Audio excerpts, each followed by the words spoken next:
2, 1. What's up, everyone? We're here for another episode of the Tom Hayden Show. And I can't emphasize enough how important this guest was to my Pokemon journey. And I'm going to go back into it. I told him I was going to take a little bit to filibust before I let him intro. It's 2016. Omega Ruby Alpha Sapphire coming out. I'm living in California. My roommate Kenny says, hey, you got to get the Pokemon game. He talked me into getting it, especially because the last game I played was Ruby Sapphire Emerald. The next game's coming out were Omega Ruby Alpha Sapphire. I was like, all right, I'm in. He gives me the DS. I get the game. I eventually buy my own DS, build teams to play against him. He teaches me EVs and IVs. I move out of California. I don't play much after that. Sun and Moon come out. I play very casually, put it down, never played again. Ultra Sun, Ultra Moon, same thing. Got it, played casually, never played competitively, put it down, never really thought about Pokemon. Let's Go Pikachu Eevee come out for the Switch. I'm like, oh, this is going to be dope. I get it. I was so disappointed. I hated it.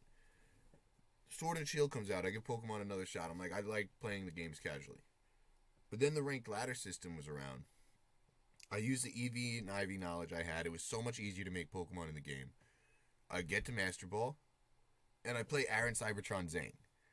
After I played Cybertron Zang, I tweet about it. Cybertron likes the tweet, so it shows up on other people's algorithms. And this guest today liked the tweet. I'm like, who's this random guy liking the tweet?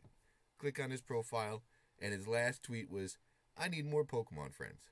So I immediately challenged him to a best of 3, and we've been friends ever since. And, United, intro yourself and tell everyone how you got into this Pokemon world. You're just who you are, and then what your first impression of me was, because that is a very funny way to meet someone, I feel like. Yeah, so my name is Noah, but the username I go by is United Away. It's kind of like a weird name, but I used to really be into the Philadelphia underground basement music scene in like probably around 2011 to like 2015, and it was just one of the songs from a band that I liked. So it was like you put your Twitter handle as that, and it just kind of stuck with every emails and all that kind of thing. So it just kind of snowballed off of that. But I said this to Tom before we started. When the people that you usually meet on in casual Twitter, it's a crapshoot. Some people say it's even like a cesspool of negativity and all that kind of stuff. So, when I get some random person saying that, like, I don't know what to expect, and the fact that it could snowball into a friendship like this, it's actually like really, it's really rare. But like, I'm so happy that it happened because, but he said that I helped him in his Pokemon journey, but he actually helped me a lot too because he helped me, want to push myself more as a player too. By the way, how he was pushing himself as a player. Bro, I got hooked. I got fucking hooked. And like, you were just like, yeah, I'm doing this draft league. It was season 1 of the CPDL, and you're telling me all about it. And I'm like, that sounds incredible. Let me know when they're starting season 2. And like, without you inviting me to the CPDL, my path would have been so much different.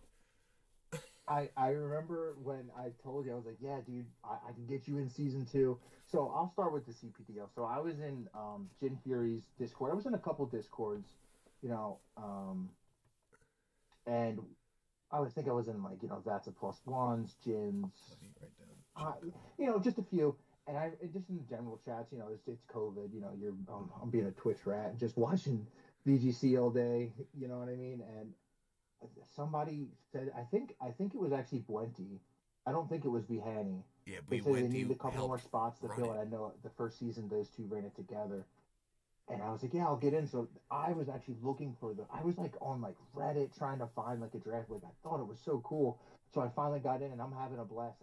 I did terrible the first season because the first draft season, you're in the whole feeling out process. But I remember when I asked you, I was like, yo, I can get you in for season 2. I was like, you got to download Discord. And I remember you saying, you're like, what the hell is Discord?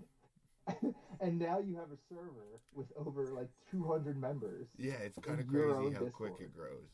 And bro, yeah. The first tournament I ever entered was the Jin Cup.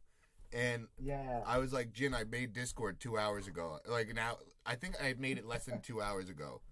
I don't know what I'm doing. I reached out to him 5 minutes before the tournament and said, did I do this right? And he's like, bro, you're reaching out to me 5 minutes before the tournament? I think he had like 100 people in it too. Like, now, just looking back, it's so funny. I hate those people that DM me now that I'm running tournaments.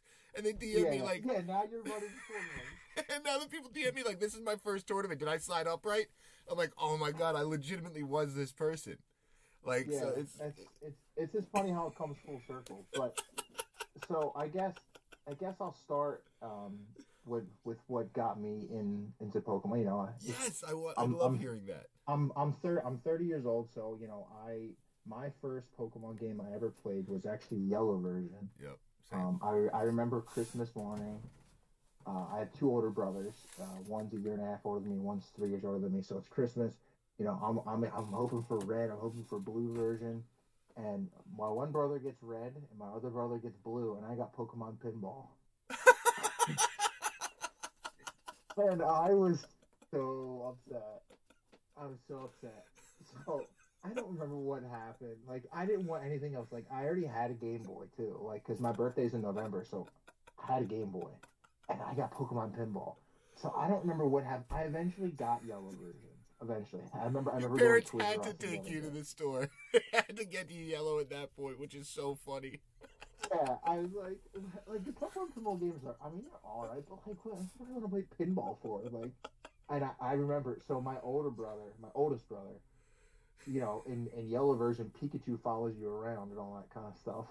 And I was like, oh, I don't want Pikachu. I wanted one of the other starters. I think I traded him my Pikachu for Squirtle, and I played Yellow version with Squirtle. That's amazing. Which is funny. Yeah. So with two Squirtles, right? Because you could get Squirtle in Yellow. Could you? I don't remember. Well, I guess I had two Squirtles then.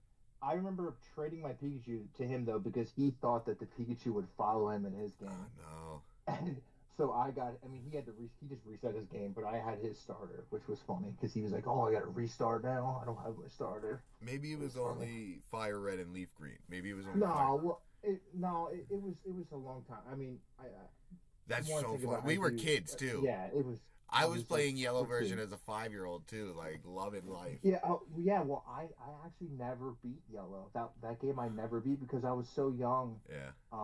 I just you get stuck in a cave without Flash or something or whatever. But that'll do it. Gold and Silver came out. Yeah, when Gold and Silver came out, I was at the age where I could like really. I think I was in like 2nd or 3rd grade or something, where I could like process, actually playing through a game like that, and it was like Pokemon Fever, so everybody in your classes had, everybody had it. You had those little plug-in lights on the side of the Game Boy. You're staying up late trying to play at night. I remember actually I had a strategy guide for Gold and Silver, but that's where like my heart really got into Pokemon video game wise. Was Silver version. Bro, those strategy guides were the best. Dude, I was trying to get one for my nephew for Scarlet and Violet, but it doesn't come out for till next year, which is upsetting because those were the best. When you're like a little kid, those strategy guides are so useful. You should have seen how worn down my copy was. Me, my mom, and my sister. My mom was super. She helped us. So like every time me and my sister got stuck in the cave with no Flash, we'd be like, "Ma, you gotta help us," and she would get us out with a strategy guide. And like that's amazing. And yeah, we'd be at the diner drinking milkshakes. We'd walk down to the diner and we'd sit at the bar and play our Game Boy. And I remember my mom actually recruited. Shout out Brendan Keogh. Brendan, my mom, he helped my mom get past a part she couldn't do with the strategy guide too. She was just like, I'm stuck, and Brendan's like, I got you guys. And he helped my mom. Dude, I remember Goldenrod City. Obviously for the Miltank battle, that thing was crazy. But also, I remember being stuck in Goldenrod City for like a week because I didn't realize you had to get the watering can to move to spray it on the pseudo. Because I'm in like 3rd grade. I don't know. And yeah, no, it's so funny. So There's no Google. You can't go to Cerebi like you can now. Yeah, exactly. I remember one of my friends was like, "Oh, you do this," and I was like, "Oh, okay, that actually makes sense." Wait, you do Maybe what? I should start looking at the strategy guide a lot more. I'm dead. But yeah, so Gen 2 is my favorite generation, probably tied with Generation 3 because that's where like my love for the video game really started. I mean, it was Pokemon Fever, so I had all the cards. You know how I mean back then everybody traded the cards and all that kind of stuff. But um, and then it went to Ruby and Sapphire. I played those. I loved Sapphire. Yeah. Same. Generation 3 was another one of my favorite. The Emerald 2 too. and 3 are my favorite generations. 3 for me by far. But after Generation 3, I stopped playing Pokemon Me too. until Generation 6. I didn't play Diamond and Pearl. Yep. Didn't play Black and White. I wound up replaying those over the pandemic, and they're great games. I really liked Black and White with the World Cup of Pokemon. That was really awesome. Did you play on like an emulator or how'd you play it? No, I played on carts. One of my friends at work actually had the carts because they're like $100. I've never played Black and White or Black and White 2. So I was like, oh, dude. yeah, maybe I'll play an emulator. Black 2, yeah, it was like, he let me borrow it, and I was like, oh, dude, thank you. That's cool. Yeah, it's one of those things during the pandemic, I played through, and it was a lot of fun. And I actually transferred my Swampert and stuff from my original Sapphire all the way up, so I like played through the end game with my Swampert that I had, which was really cool. That's so cool. Yeah, it's pretty cool. And then I took it through Hard Gold and Soul Silver because I had those ones. But yeah, so I got back into Generation 6. So like I said when we first started, I was really into the Philadelphia basement music scene. And I live in New Jersey, but I'm like a hop, skip, and jump from Philly. It's about an hour 15 minutes. So every other weekend I'd be going up there and going to shows, and because I found out about the scene because there was people that I went to school with that were in the scene, and so that community was also kind of like the VGC community, how it's like a tight knit group kind of thing. And I remember somebody else, one of the bands I was following on Twitter or something like that, posted the trailer for the new Pokemon, and I was like, wow, that it was like, because when X and Y came out, their whole like marketing thing was like 3D, like because it was always like Gen 5 was the sprites, you know what I mean? And then they had where Gen 5 was like the movable sprites, but when X and Y came out, it was 3D Pokemon, and like your player was like kind of 3D, but he was still like smushed down. He wasn't really tall until you go into like a battle. You know what I'm saying? Yeah, I know. Like it's like a little chibi, right? Kind of thing. Yeah, that's a word. Yeah. But I was like, I remember watching the trailer, and I was like, oh my god, you could swing on a rope. So that is so stupid funny. shit. So I got back into Pokemon in X and Y, and everybody in my friend, like I had like a group of like 10 friends, and even my older brother, he really got into it too, and we had like 10, 11 of us. We played it was like casual competitive, where we build teams, and with the megas you could get really creative. That was me and Callie. We would battle against each other. We did a lot of the multi-battle. Okay. Where we wouldn't actually have teammates. We would do like 1 versus 1 versus 1 versus 1. So it's like 4 people battling all at once kind of thing. That's interesting. We were just trying to have fun, you know what I mean?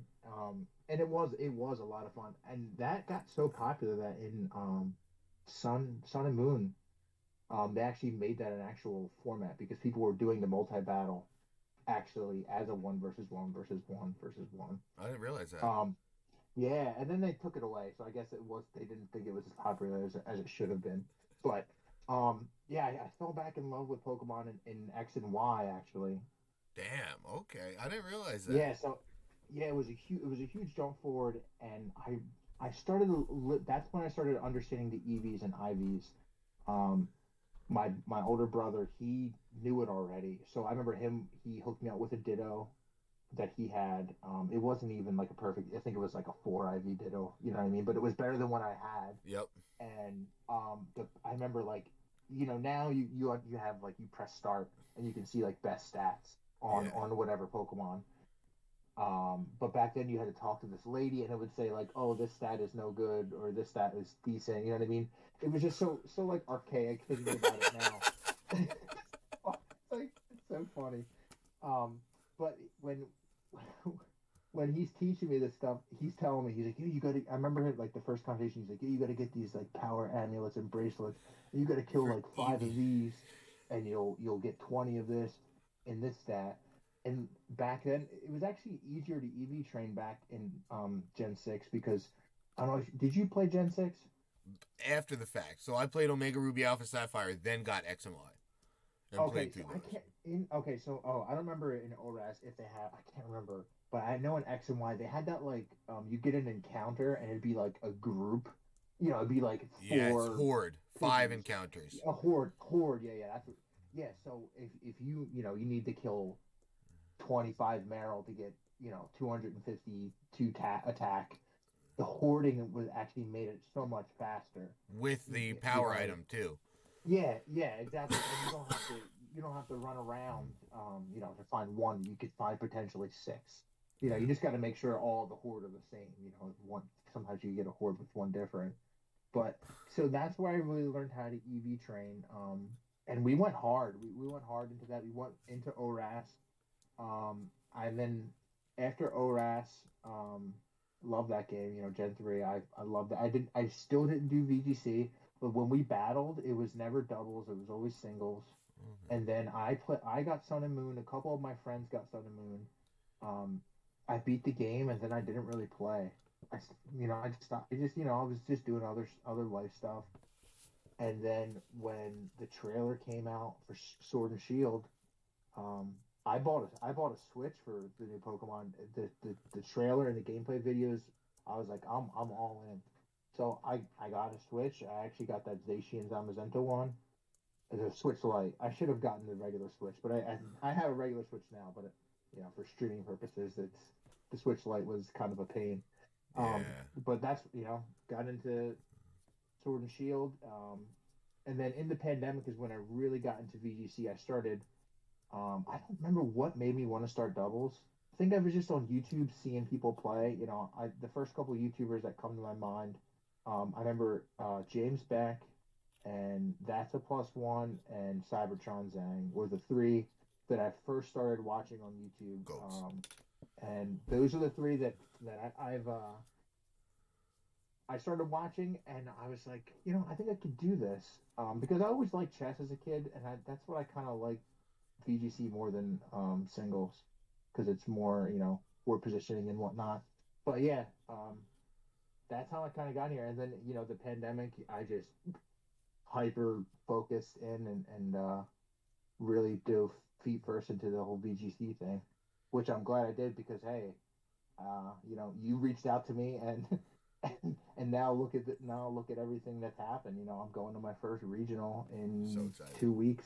We're gonna meet each other in 2 So weeks finally too. yeah, exactly. Yeah, it's gonna be it's gonna be such a. I'm so excited. You know, playing in those Players Cups and all those online tournaments. They were fun, but nothing beats an in person tournament. I've done it in other games, but I have never done it in Pokemon. And I'm just so excited. So yeah, let's get into that. What other games have you played recently that like helped you? I know you came from Magic, and I wanted to hear you talk about Magic a little bit too, and how it relates to VGC, or if it's like, is there a relation? Because I know Carney Assad is actually a Magic player. I'm friends with a lot of other Magic players turned VGC players. Yeah, so I listened to your episode with Carney, and so Carney said he plays. He said he played standard. I don't know if he said he played modern as well. Um, but there's a difference between standard and modern. The difference is every 3 months, the whatever new set of block of cards comes out. The set it's on like a 2 year schedule where like the latest of the 2 years gets pushed out where those you can't use those cards from that set and then the new set slots in. So it's like a rotating, kind of like how Pokemon does VGC with like the rotating format in a way. But that's a 60 card format in your deck, and you can have like um four of the same card in your format in your deck. So if you have a 60 card deck, you can have four of the same card. Um, and then modern is I don't know if there's any bans. I can't remember. I'm probably butchering the rules, but it's something like that. The format that I really got into with CEDH. So EDH in Magic stands for Elder Dragon Highlander, but it's called Commander is what people call it. And it was started as a casual format, um, actually at tournaments for people to play at in between like their rounds, or the judges actually would play it when they're hanging out in between or after the events. But it turned into a competitive format. So the big difference in that format is it's a 100 card deck, singleton format, meaning you have 100 cards in your deck and no card can be the same besides your lands, which is like 28 to 32 lands. But all those other cards in your deck are all different, and the format is you play with three other players. So it's one versus one versus one versus one. Like multi battle. It's Yeah, exactly. It is like multi battle. So it's very unique, but and it's very CDH is very fast paced. Like you can win a game on turn one, but also games can last like an hour and a half. You know what I mean? So it's very very fluid. When you play like the formats that Carney play, when you're playing standard, it's kind of like VGC where it's a best of three format. You start with 20 health, you get them down, you do some damage, you go to the next. It's a best out of three. You get your whole set done in 30 minutes, 45 minutes, maybe an hour.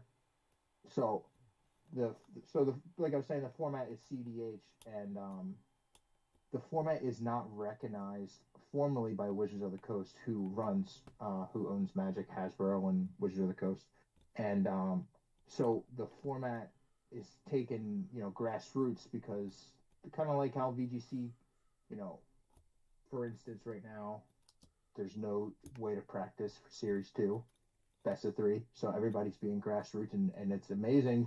I'm very thankful that the community is running so many tournaments Yeah. to get the practice in. So what the community and the CDH community does is they run tournaments, and it's you know they pay out like 4 or 5 grand for a CDH tournament. I went to That's more one than in Indiana, VGC. Pennsylvania. What's that? That's more than VGC. I know, yeah. So I went the when I went to this one. At the time, it was the largest grassroots Magic tournament. It was like 200 or 300 people, and top four. I think the first prize winner got like 4 or 5 grand. And then since the final pot is 4 players, you just get top four. It's not like you got second place, because the way you win a game of CDH is you kill everybody. You don't pick, oh, I kill you first, I kill you second, I kill you third. You know what I mean? You just win that game. Yeah. So top four, they got like 1,000 or something like that. Like it was a good payout. So with that much money at stake, you're getting like, the best of the best players. And Magic is very similar to VGC, where you get very, very smart players, and the creativity you can do in a Magic deck, especially a CDH deck, is similar to VGC, with all the kind of technicalities you can have in a team, and your synergies is very very important, and that helped me get in on Magic, because I never played it, and I started playing it like 2.5 years ago. Oh wow. But yeah, I picked up on it fast because I was used to team building in Pokemon, and the similarities are very similar when you're building a deck, with the synergy you're looking for VGC, and the synergy you're looking for in not even just for a CDH deck, any kind of Magic deck you want to have synergy. That really really helped me. But it's a really different game, because politics actually are in the game. It's part of the game. Table talk is part of the game when you're talking to a player, communication wise, like oh, you shouldn't do this play because this I'm holding up counter magic, or something like that. Like table magic at a regular standard game, there's no table talk. You're just playing to win. You're only playing against one person. So sometimes it would get frustrating when you'd see a player misplay and you lose on a pod, because they don't know what they're doing, kind of thing. Like that got frustrating. But to be a good CEDH player, your win rate is like, if you have like a 40% win rate in a CDH, in a tournament, like that's considered like extremely good. nobody wins every pod because it's you get a 100 card single card format. But my first tournament was really cool because the very first game I got put on stream because the whole thing was streamed on Twitch, and I won the first pod, and I got interviewed afterwards. It was a cool experience. Yeah, it was so surreal. Like I'm one of my buddies was supposed to go up to the tournament with me. It was right outside of Philadelphia, and he couldn't go, so I wound up going by myself. So I'm looking at the pairings. I'm trying to because this is my first tournament for this. I'm trying to understand the pairings, and they're on the microphone and they say like table seven is actually going to the streaming setup. And I'm like, Oh God. I'm table seven. Yeah, I'm table seven. Yeah. So yeah, it was a really fun experience because I've never been on stream before for an event, and for an event like that was a big event for that community, and they just had their second of or no the third event in San Diego, and so they're going all over America now. Nice. And another group just spread it up, so it's cool to just see the growth in communities, and it reminded me so much of VGC. But as soon as Scarlet and Violet came out, I'm right back in. Pokemon's my first love. I do love Magic, but I love Pokemon more. Dude, I'm so happy to hear that because you played. What seasons of the CPDL did you play in? It was 1, 2, 3, and 1, 2, 3, and 4. Okay, and then 5, you took a break, and now you're gonna come back the next season. It starts up.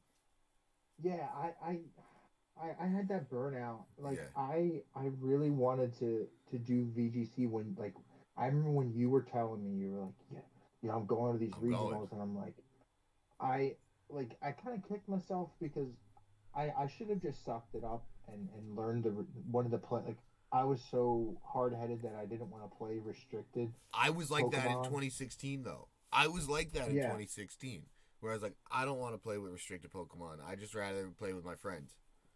So that's why I never played on the online ladder. Like I get that mentality.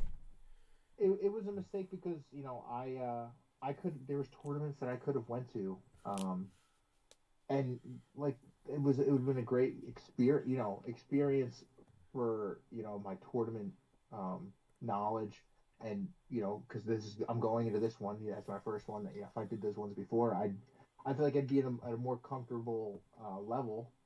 But also, the experiences. That's another thing. Like, the experiences you meet with people, meeting people in person. Like, I haven't met you in person yet. I'm looking forward to. And we've been friends for everybody else. I think it's 2 years now.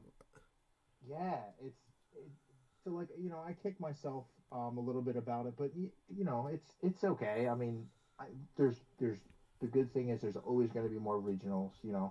It's it there'll be more, and I'll just go to those ones. And hopefully locals too. Oh yes.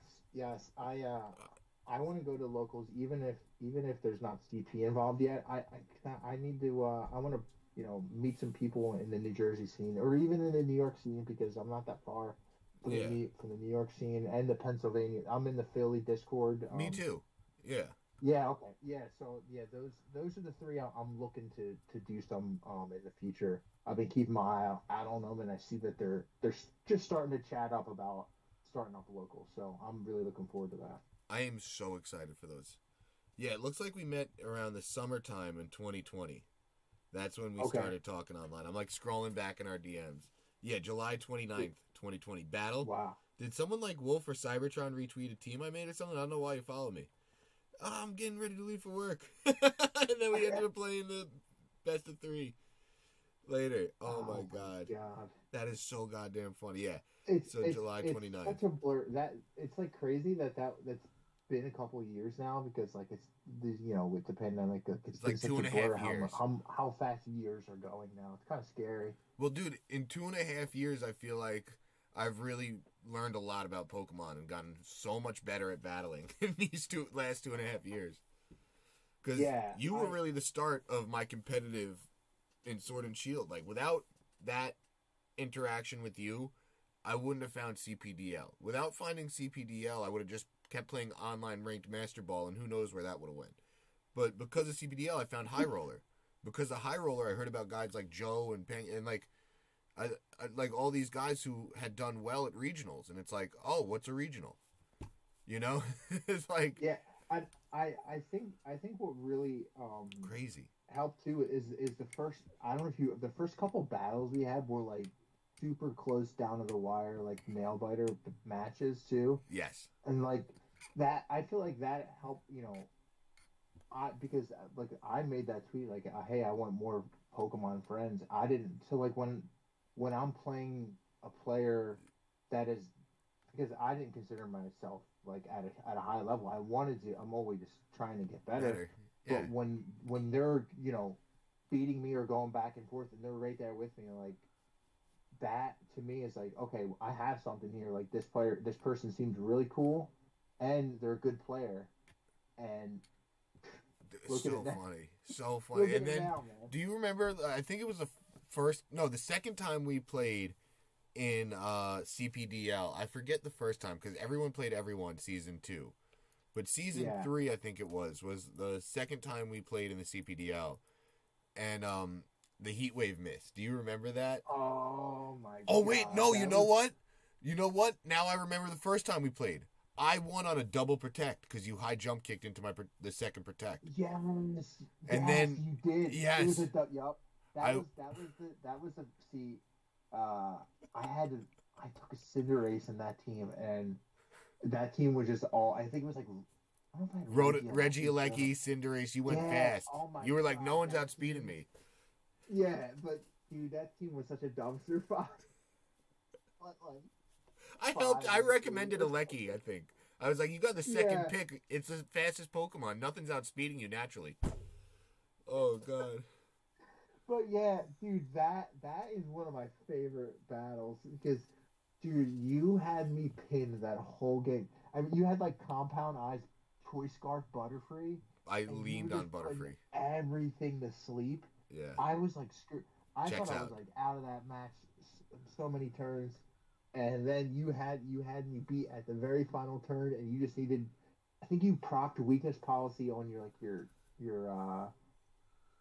Cole, your Colossal, and all you needed to do was not miss your Heat Wave because I had like 2 health left, and you missed. Yep. Yeah, so that was the second time we played. And I should have Earth Powered or just used a 100% accurate move. That's when I learned about Heat Wave misses being like, oh. But that double protect, I remember, so the first time we played, it came down to a double protect. The second time we played, it came down to a Heat Wave miss. Yeah. So that's so awesome. I remember when I made that video for the CPDL. I wanted to make like a promo video. I remember that to show people. I remember I added it at the end about the don't miss Heat Wave thing. Yo, that is so goddamn. Because you were on Twitter and you were like don't miss, and I was like, oh my god. I fucking love Butterfree too. I love Butterfree. Like Butterfree is one of my favorite Pokemon to use competitively, and everyone tells me how bad it is. So annoying. It's really annoying Pokemon to play against. If it's outspeeding it, and if you don't have goggles, it's so annoying. That's probably why I like Brute Bonnet so much right now too, because now it's like bulky. Like I could take a hit, and then hit the 100% accurate sleep. Oh my god, that's really funny. That is funny, bro. The past 2.5 years is like such a fucking blur.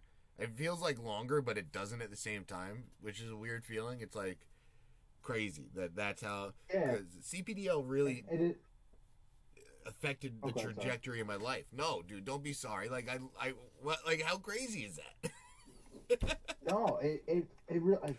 I can't say enough good things about that community. Yeah. Behani runs he runs it really well. But also everybody in that community, I remember reaching out of all places like the cesspool and Reddit.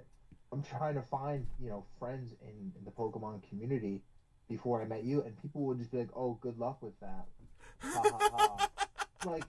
like being like snide, but like I guess like the common the trope of like a Pokemon player is like they're kind of like assholey or I didn't know that. That's really funny. Clicky or kind of stuff like that. But like, I didn't know anybody in that community. and I really consider a lot of those people like good Pokemon friends. You know, everybody in that community is great, and Dude, Koji, I Behaney. wish more people did draft leagues. Um, because number one, I think it's made me a better player for team building wise and being creative. Yep. But also, you know, the community aspect is really really um, something that I'm so happy to finally have because I didn't have it before. You know, the thing with Magic, you know, the card game is called Magic the Gathering, and the concept of it was to bring people together. And you know, Pokemon. You know, if I didn't know if I wasn't in that Discord, I wouldn't have been in that draft league. You know, I would have been trying to find draft leagues. It's all about kind of like who you know. Maybe at first you're just getting lucky. You Yeah. know, I was just in that. You know, I'm just thankful to finally get in one. But I wish that they were, you know, a little more. You know, if VGC is very niche, you know, I think draft league is a whole other percentage back in VGC of being even more niche. But Which I if didn't anybody's realize ever too. considering, if anybody's ever considered doing a draft league and nervous about how they're going to do or whatever, like Join one. just go and join. It doesn't even matter if you don't know anybody. You know, people in draft leagues are nice people. You know, the people I prepped with, I didn't know them before. I was like, hey, I need someone to prep with, and uh, this guy's like, hey, I need someone to prep with too, and now he's another good Pokemon friend, Remo, Arceus. Arceus. I Yeah, want to get him on he's here another, too. you know, yeah, he's another great person, and like, you know, 9 times out of 10, the people in Pokemon that I found out 9 times out of 10, they're also looking to make friends too, and they just haven't reached out. You know, so if you're ever considering it, you should really, you know, do it. It's great for so many reasons. Bro, it's crazy. And it's the percentage of the niche audience of a VGC draft league is so goddamn funny. Because there's so many kick-ass VGC players that just focus on VGC, and they're like, "Why do you do that with your time?" Yeah, yeah. Well, And it's then the it's ones it's so much you see it's the so draft much players too. fun.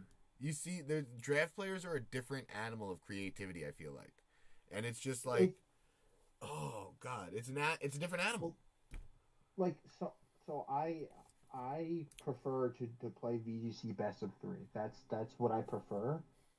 You know, I'll climb the, you know, I get in the master ball. I can get to a decent rating and whatnot. You know, I prefer to play card over showdown, but it gets to a point when I'm at a point in a series, like, you know, say a series is extended like 3 months.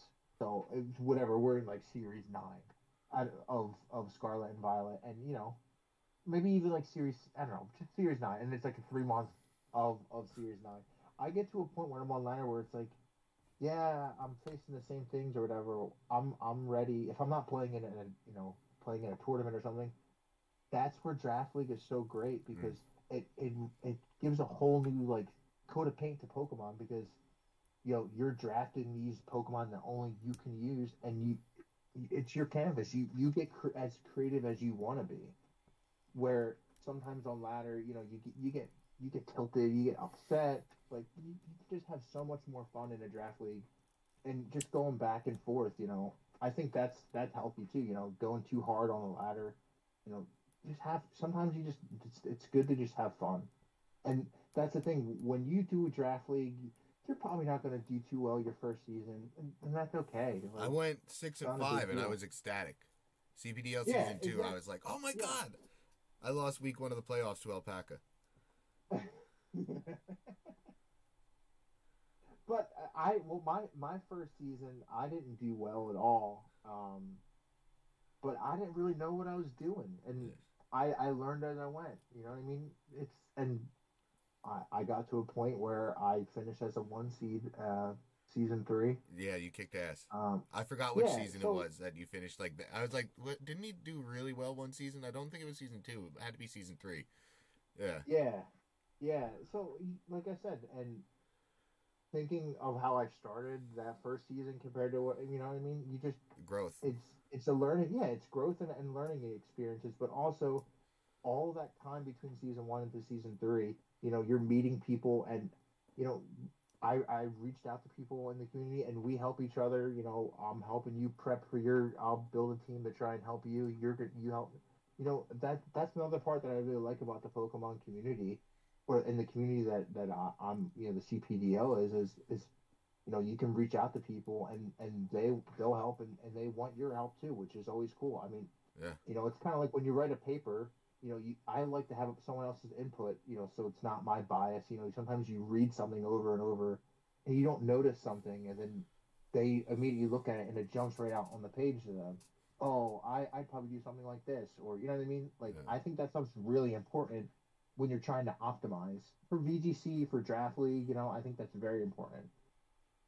Damn. Yeah, no, that's a really good point too. Because like, I love the prep aspect of the draft leagues as well. Like in High Roller, I would like put so much time to it too because it was money. In CPDL, I would put enough time to feel comfortable. Be like, all right, I'm gonna go in there. I have a plan. But with High Roller, I'm like, I want this $25. Now, like, you add money behind it too. It was just like, oh, it adds another whole other element of VGC because you're like, they only have 11 weapons. How do what combination of 6 beat all of their 11 no matter what they do? And it's like Yeah. such a fun thought bubble. And like, you could think of something randomly throughout the week. They'll just be like, huh, wait, what if I do this to this? Which was, you know, and it's just like sets off a chain reaction and it's boom goes Oh, I've been dynamite. there. I've been. Yeah, where you just have that random thought, like random spot, be like, I need to write this down. I can't wait for the draft leagues to start back up. You know what I mean? I'm I excited. just signed up for one. Did you see Beanie, Carne Asada, Turtle, and Yeah, I KD? saw. Shout out to that King's Gambit. It's called King's Gambit, right? Yeah, I just sent you an invite if you're not in it already. Okay, yeah, I saw them talk about it. I'm kind of up in the air if I want to do it yet Yeah, guys, because thanks for I leaving me out. By the way, all like 3 out of 4 of them I talk to all the time. I don't talk to Turtle that much, but like Carney, Beanie, and KD, like I feel like I talk to all the time. Yeah, thanks for the invite to help run it with you guys.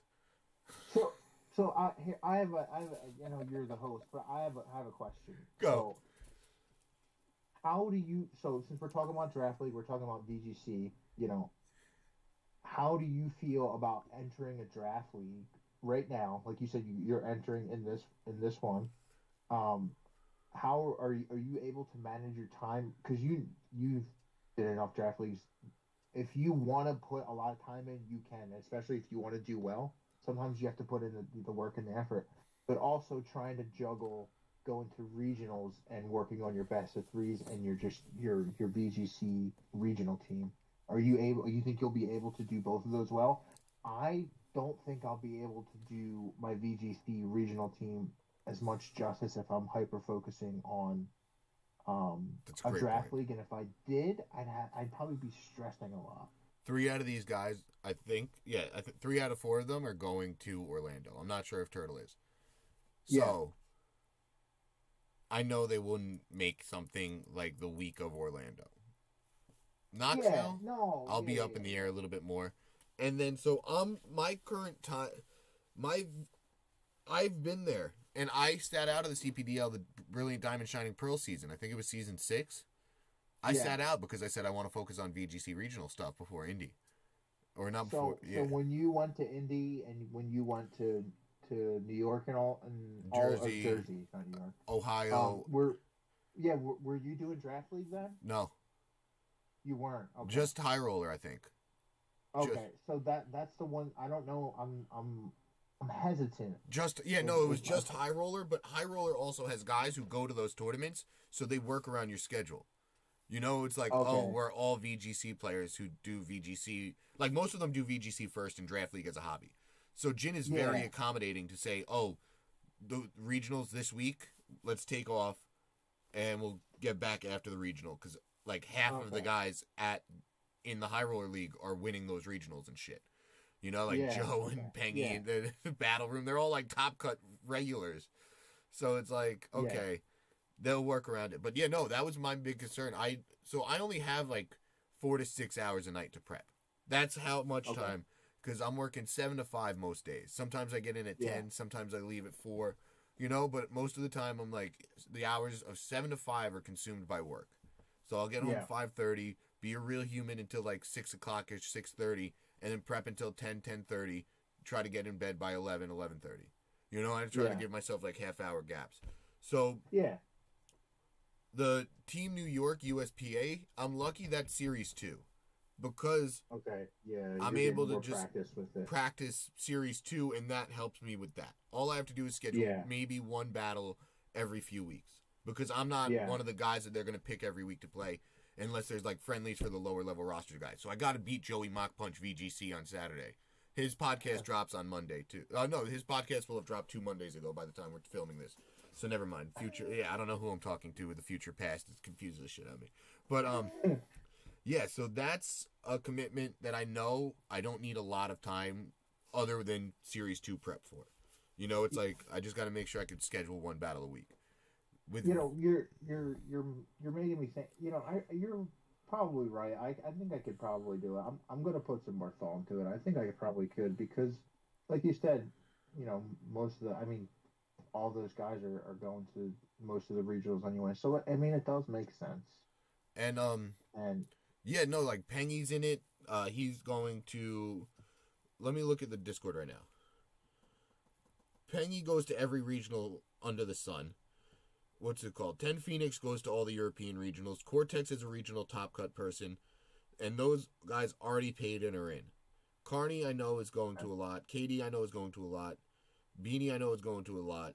I'm going to a lot. You know, so it's like. Actually, Alpaca and Yama joined too. So 2 other. Oh, and Jake from the Woods.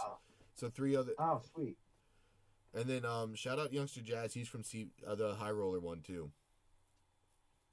So yeah, there's a bunch of good homies in there. But it's hard. I'm gonna look more into it. Again, I would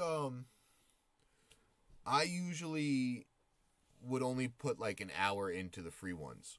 You know, so the money ones I would put more time into. I hate to say it like that, but No, well, yeah. When there's money on the line, I get it. Like, and that's why I was hyper focusing on to the regional because you put money in $70 entry fee. It changes your aspect. I am not confident in Series 2 at all either, so that's why I'm mostly focusing on Series 2. I want to get into the lab with you and Koji. I got to talk to my friend Noah and Guy Affy and talk to them about getting to the lab more in the next 2 weeks. But dude, so like last week I didn't play Pokemon at all. I didn't stream at all. So the week before San Diego, it was kind of crazy. I was like averaging 15 viewers a stream for 6 straight streams. I was like, what the hell is this? Like, I've never averaged that many viewers for like 6 straight streams too. It was like, holy fuck, this is pretty cool.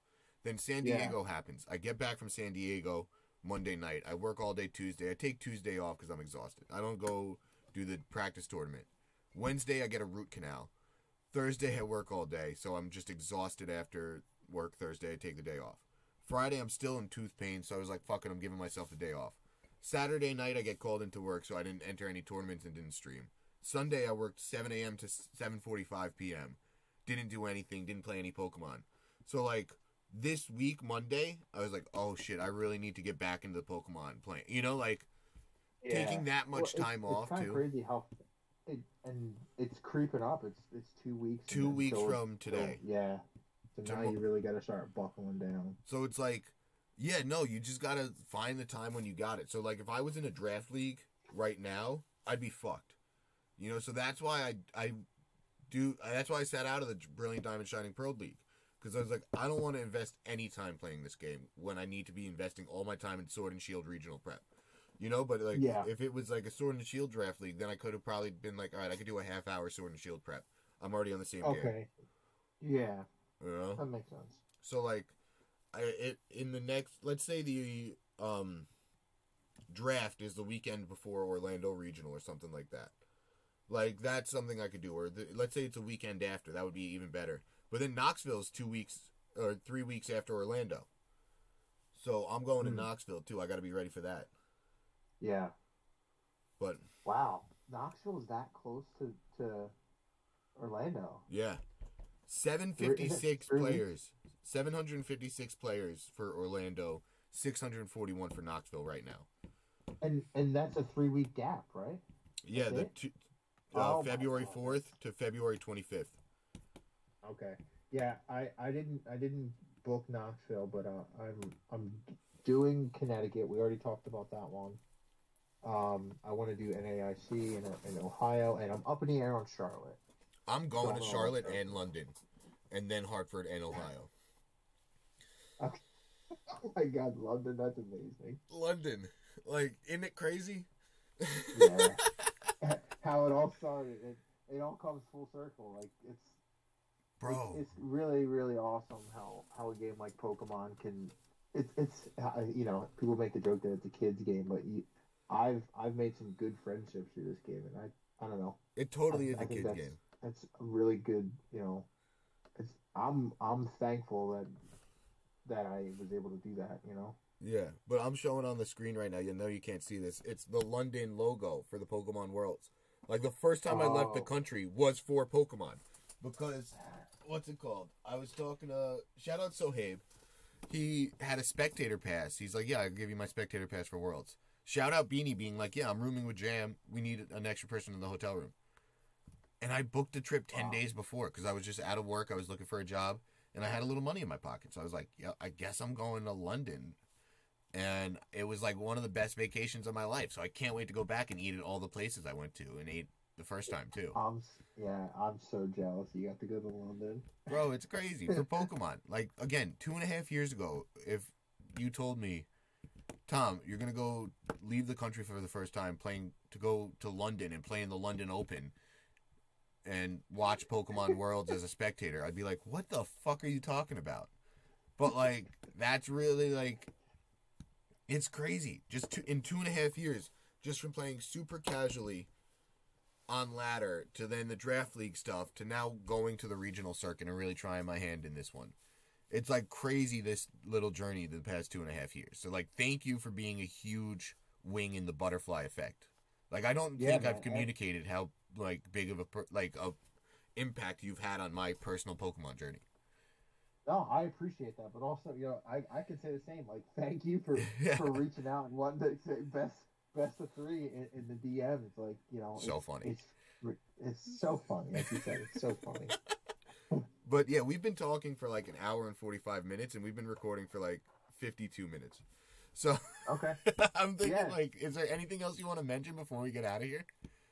Real quick, if you ever want to catch some streams, I stream sometimes when I'm doing tournaments. It's just twitch.tv/UnitedAway. Shoot him a follow. And you can shoot me a follow on Twitter, same, just at UnitedAway. It's the same one on the screen, and I love this Braviary logo too. But yeah, it's a cool logo. The first battle we played was Colossal. I played my Colossal, and you played your Braviary. That's my favorite team I've built so far. That's the team I had my most success with. Really? Yeah, that team was back when Venusaur was running rampant. Yeah. So Braviary hard countered it with Assault Vest. That was before, like, Regieleki was there and everything. Yeah. And like Moltres and all that kind of stuff. And yeah, that team, I top cut 2 online tournaments with that, and I actually beat Battle Room with that team. That's no joke. He's no joke of a player. Yeah.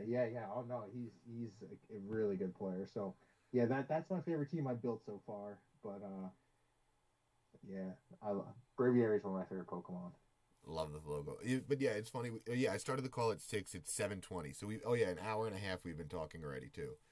And then I was like, this would have been great for the podcast. I got to start it soon. But we were just like hanging out pre-show, which I love too. And yeah, man. And hey, I can't wait to finally meet you in Orlando in 2 weeks, man. I'm gonna give you a big ol' hug. But yeah, this episode's gonna come out February 6th. So it'll come out the Monday after Orlando. Awesome. Yeah, the Monday after Orlando, this will drop, and then we got to do a follow up with your experience from your first regional too. Yeah, so I want to hear the after. That sounds good. Hey, hopefully we'll be talking about how we both went 9-1 or 10-0 in Top Cut. You got Pengy. Let me give you some advice. Pengy gave me. He said, never go into a regional thinking you're going to do better the next 2. You're going to lose 1 game to RNG. You're going to lose 1 game to bad matchups. You got to win the rest. And I'm like, oh, okay. And I actually really like that advice. And I think the X2 is like a realistic, reasonable goal. And if you do that and don't top cut, it's just a fucking shit luck, you know? Yeah. And if you do better than that, it's fuck yeah. Yeah, no. So now that I hear that, I'm always like, yo, let me tell everyone that. Like, that's really good. Yeah, I appreciate that. Yeah, that is. I appreciate that. Yeah, especially going into my first one. So, dude, oh my god, I can't wait to see how you do at your first tournament. And we got to start prepping more. Now I'll be around more. Yeah. Well, let me end the show. Thank you everyone for listening. I appreciate each and every one of you, and I'll see you next time.